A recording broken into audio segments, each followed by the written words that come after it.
नमस्कार, छत्तीसगढ़ दिन भर आप देख रहे हैं और आपके साथ मैं हूं पुनीत। खबरों की करेंगे शुरुआत। सबसे पहले बड़ी खबर की बात जशपुर से खबर, इस पर लगातार हमारी नजर बनी हुई है क्योंकि यहां पर ऑटो पार्ट्स के गोदाम में भीषण आग लगने की खबर सामने आई। आज शाम देर शाम यह खबर सामने आई। आग बुझाने की कोशिश लगातार की जा रही है। पहले स्थानीय लोग जो हैं वो आग बुझाने की कोशिश में लगे हुए थे। फायर ब्रिगेड को खबर की गई, लेकिन कुनकुरी दूर है, 45 मिनट के आसपास का वक्त लगता है, इसलिए कुनकुरी में कोई व्यवस्था भी नहीं है। आग बुझाने के लिए कोई दमकल नहीं है, जबकि ये नगर है। हालांकि 4 महीने पहले इस बात को कहा गया था, भरोसा दिया गया था कि यहाँ फायर ब्रिगेड की व्यवस्था होगी जब आग लगने की घटना हुई थी, लेकिन उसके बावजूद यहाँ पर फायर ब्रिगेड नहीं थी। 45 मिनट का वक्त लगता है कुनकुरी तक पहुँचने में किसी भी दमकल को। ऐसे में इंतजार किया जा रहा था, लेकिन इस दौरान स्थानीय लोग जो हैं उन्होंने सभी ने मिलकर आग को बुझाने की कोशिश की। आग को काबू में नहीं किया जा सका। बाद में फायर ब्रिगेड की टीम मौके पर पहुंची। आग बुझाने के लिए टीम जुटी हुई है। कुनकुरी शहर में नेशनल हाईवे पर यह गोदाम बताया जाता है और इसी के पीछे घर भी है उसी व्यापारी का जिनका ये गोदाम है। हाईवे पर स्थित जय स्तंभ चौक की यह घटना है। लाखों रुपए के नुकसान की आशंका जताई गई।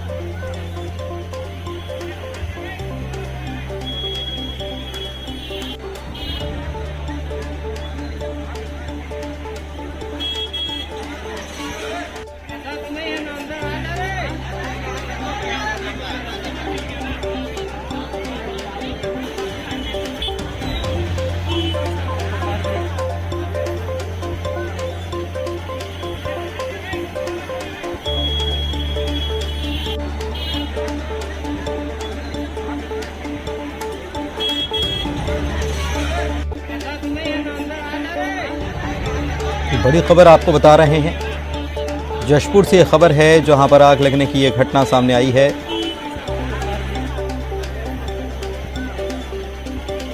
फायर ब्रिगेड की टीम जो है वो मौके पर पहुंची हुई है और आग को बुझाने का काम भी चल रहा है।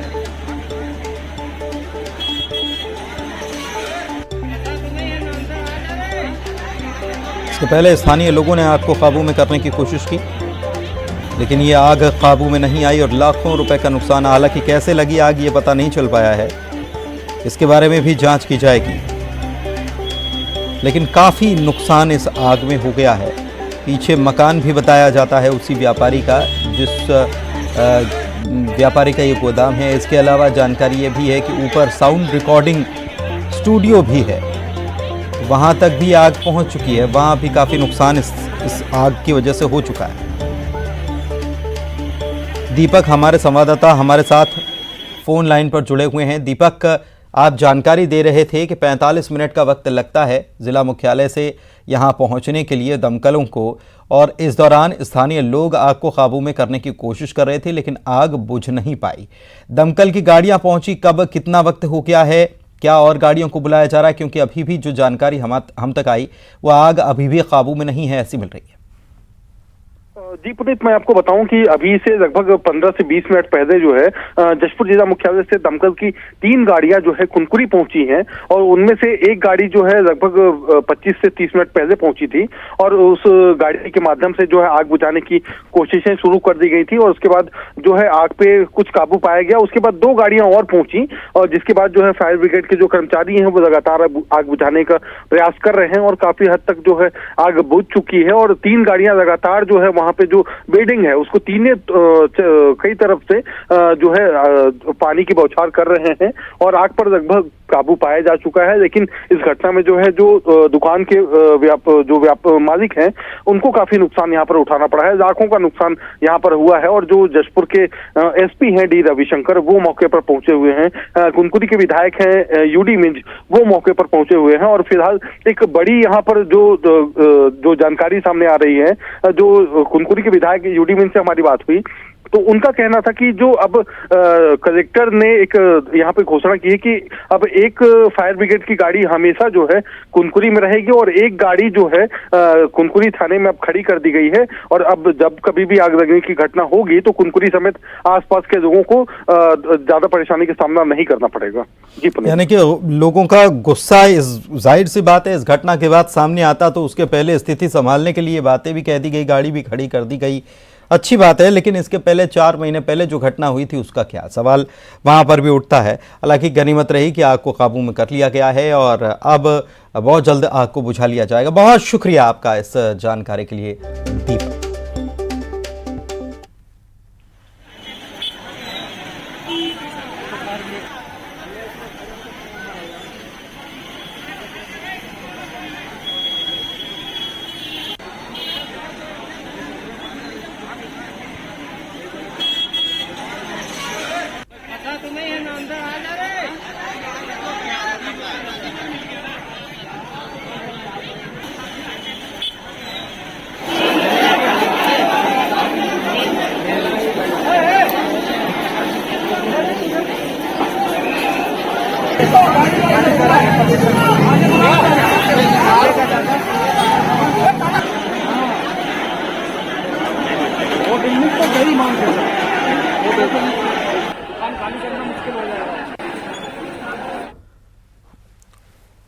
रायपुर से बड़ी खबर बता रहे हैं। यूनिफाइड कमांड की बैठक कल होनी है, जिसकी अध्यक्षता मुख्यमंत्री करने वाले हैं। बैठक में गृह मंत्री भी शामिल होंगे। इसके अलावा सुरक्षा बलों के अफसर इस बैठक में मौजूद रहेंगे। दरअसल नक्सल ऑपरेशन की समीक्षा और रणनीति इस यूनिफाइड कमांड की बैठक में तय की जाएगी।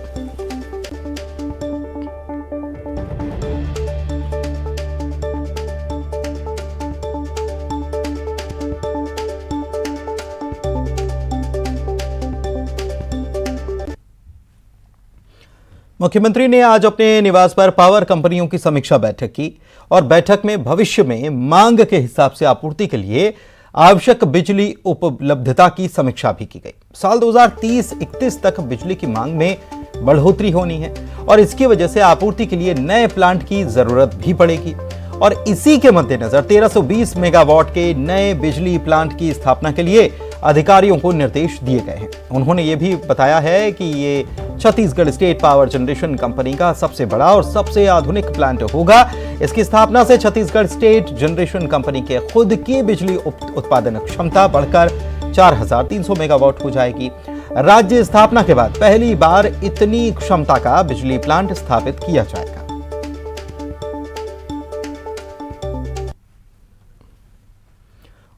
उधर पंचायत और ग्रामीण विकास मंत्री Ravindra Choubey new circuit house में विभागीय योजनाओं की समीक्षा बैठक लेने पहुंचे। बैठक में मौजूद अधिकारियों को उन्होंने संबोधित किया और कहा कि ग्रामीण विकास का पूरा दायित्व आप लोगों पर है। मनरेगा, गोधन न्याय योजना, रूरल इंडस्ट्रियल पार्क, गांव के विकास प्रतिबिंब हैं। उन्होंने अधिकारियों को जन सुविधा के उपयोगी काम करने की बात कही। मंत्री ने अधिकारियों को गांव का नियमित दौरा करने के निर्देश दिए और कहा कि सरकार की योजनाओं का संचालन जमीनी स्तर पर प्रभावी तरीके से होना चाहिए। लोगों को रोजगार देना हमारी प्राथमिकता है। पूरे प्रदेश के सभी जिलों के जिला पंचायत के मुख्य कार्यपालन अधिकारी और उप संचालक पंचायत और हमारे सभी वरिष्ठ अधिकारियों के साथ अभी हमने समीक्षा बैठक 2 दिन से, कल भी बैठक का आयोजन था और आज भी लगातार ये बैठक चल रहा है। पूरे प्रदेश में ग्रामीण विकास की सारी जो राशि है उसका कैसे सदुपयोग किया जाना चाहिए और किस तरीके से आने वाले समय में हम लोगों को और काम करना है, विकास के जो काम करना है उसके बारे में लगातार समीक्षा कल से अभी तक हम लोग कर रहे हैं।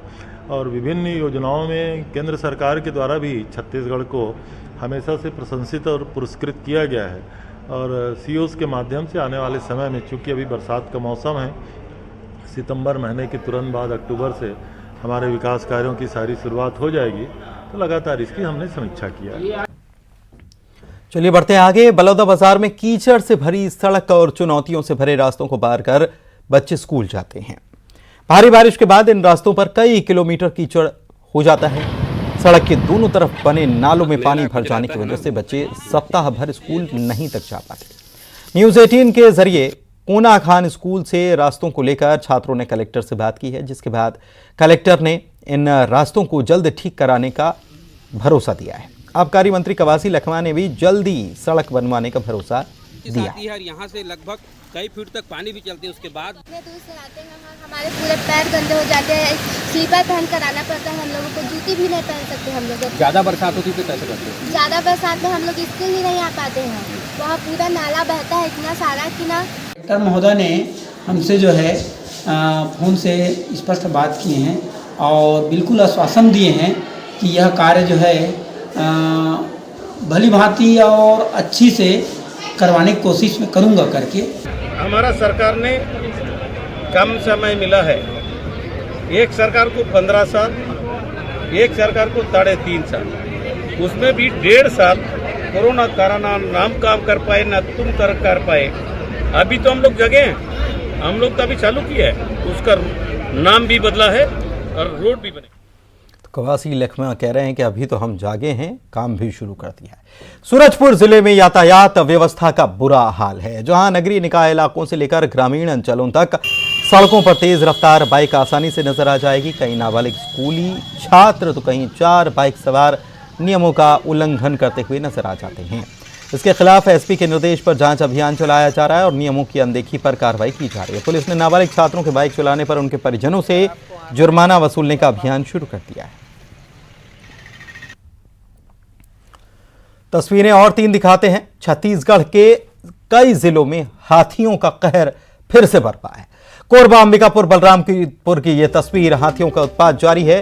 पेंड्रा जिले की सीमा से सटे पसान इलाके में हाथियों ने उत्पात मचाया, लोग डरे हुए हैं। खमरिया के जंगल में 24 हाथियों का दल है, सिहा में 17, जबकि मोहनपुर में 12 हाथी घूम रहे हैं। वन विभाग की लापरवाही के चलते ग्रामीण अब खुद अपनी सुरक्षा का जिम्मा उठा चुके हैं। अंबिकापुर के मैनपाट में भी दंतैल हाथी ने डेरा डाल दिया है।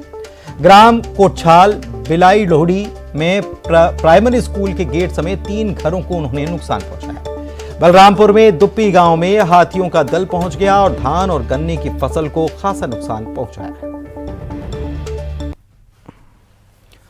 बढ़ते आगे, मध्य प्रदेश में भले ही विधानसभा चुनाव में करीब 1.5 साल का वक्त बचा है, 1.25 साल करीब, लेकिन राजनीतिक दल अभी से बूथ मैनेजमेंट में जुटे हुए हैं।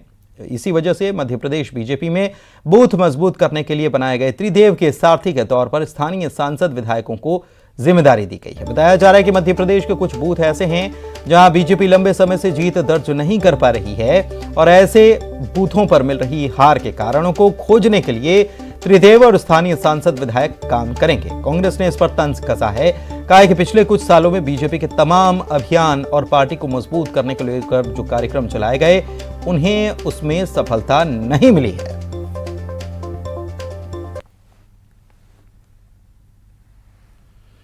चलिए बढ़ते आगे और बात अगली खबर की करते हैं। देवास से खबर आपको बता रही हैं, जहां पर खाते गांव में महिला और बाल विकास विभाग की सुपरवाइजर अमिता जाट इनका नाम है और राजकुमारी जैन एक और का नाम है। इनका एक वीडियो जो है वो इन दिनों खूब वायरल है। इस वीडियो में दोनों रुपए लेते हुए दिखाई दे रही हैं।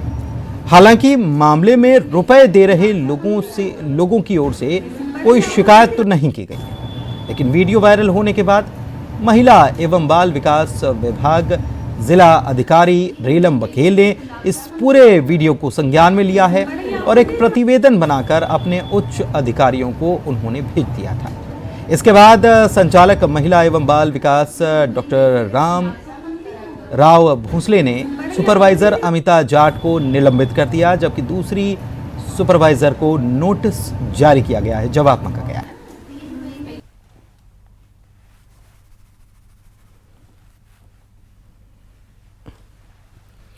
बात अगली खबर की करते हैं। जबलपुर में नगर निगम में अभी कामकाज ठीक से शुरू भी नहीं हो पाया, लेकिन पार्षदों के खिलाफ शिकायतों का सिलसिला जरूर शुरू हो गया है। शिकायत कांग्रेस के वर्तमान MIC सदस्य और पार्षद के बीते कार्यकाल को लेकर की गई है। इसमें पार्षद पर करोड़ों रुपए के भ्रष्टाचार के आरोप लगाए गए हैं। आम आदमी पार्टी और भारतीय जनता पार्टी के पदाधिकारियों ने लाल बहादुर शास्त्री वार्ड के पूर्व पार्षद गुलाम हुसैन के खिलाफ लोकायुक्त, नगर निगम और संभागायुक्त कार्यालय में लिखित शिकायत सौंपते हुए उनकी संपत्ति की जांच करने की मांग की है।